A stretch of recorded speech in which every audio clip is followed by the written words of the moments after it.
Welcome to Alandur kitchen. இன்றைக்கி நம்ம சேனலில் பார்க்க போகிறது சங்கரன் கோயிலில் கசினோட மேரேஜ். அங்கே சீரக சம்பா, chicken biryani, chicken 65, halwa, sweet, அப்புறம் தால்ச்சான்னு ஒரு குழம்பு மாதிரி ஒன்று கொடுத்தாங்க. அவங்க கொடுத்ததுலேயே பெஸ்ட்டாக இருக்குன்னா அந்த தால்ச்சாவோட பிரியாணி சாப்பிட்டதில் தான். எனக்கு சங்கரன் கோயிலில் சீரக சம்பாவில் இவ்வளோ டேஸ்ட்டாக பண்ணுறாங்கன்னா ஃபஸ்ட் கிளாஸாக இருந்தது. சாப்பிட்டோம் 2-3 வாட்டி வாங்கி சாப்பிட்டேன். சாப்பிட்றவங்க எல்லாரையும் பார்த்து எல்லாருமே நல்லா இன்ட்ரெஸ்ட்டாக தான் டேஸ்ட்டாக இருந்தது சாப்பிட்றாங்க. சிக்கன் 65 நல்லா இருந்தது. ஓகே, அவங்க கொடுத்த ஸ்வீட்டும் பரவாயில்ல. ஆனியனுக்கு பதில் தான் தால்ச்சா கொடுத்தாங்க. தால்ச்சா தான் நல்லா டேஸ்ட்டாக இருந்தது.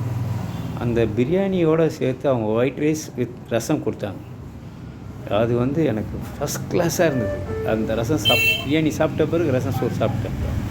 நான் இது வரைக்கும் பிரியாணி சாப்பிட்டு உடனே ரசம் சோறு சாப்பிட்டேன். டேஸ்ட்டாக இருந்தது.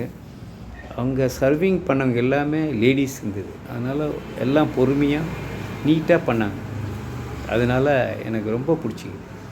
எல்லா ஊர்லேயும் ஜென்ட்ஸ் பண்ணுவாங்க, தட்டா மட்டான்னு பண்ணுவாங்க. ஆனால் இங்கே சர்விங் நீட்டாக பண்ணாங்க. சங்கரன் கோயிலில் நான் 2-3 பிரியாணி சாப்பிட்டதில் இந்த அன்னைக்கு சாப்பிட்ட பிரியாணி கசின் திருமணத்தில் சூப்பராக இருந்தது. அவர் கேட்ட ஒரு பாய் தான் பண்ணார். அவர் ரெகுலராக இங்கே பண்ணிகிட்ருக்காரு. நம்ம கல்யாணம் தெரிஞ்சவங்க கல்யாணத்துக்கெலாம் பண்ணுறாருன்னா நான் 2 தடவை வாங்கி சாப்பிட்டேன்.